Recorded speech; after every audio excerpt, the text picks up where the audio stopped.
ताज़ा तरीन वीडियोस के लिए चैनल को सब्सक्राइब करके बेल आइकन और ऑल नोटिफिकेशन पर क्लिक करें ताकि आपको मिले हर अपडेट सबसे पहले।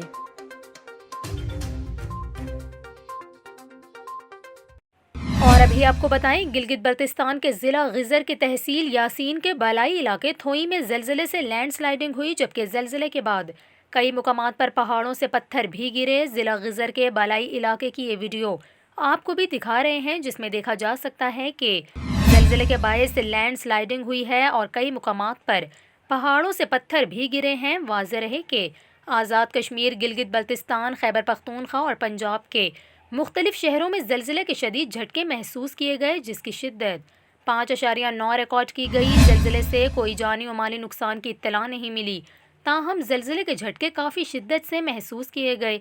जिन इलाकों में ज़लज़ले के झटके महसूस किए गए इनमें पिशावर, दीर, स्वात, एबटाबाद, नौशहरा, चारसद्दा, कोहाट, इस्लामाबाद, फैसलाबाद, रावलपिंडी, शेखोपुरा और चिन्योट समेत दीगर शहर शामिल हैं।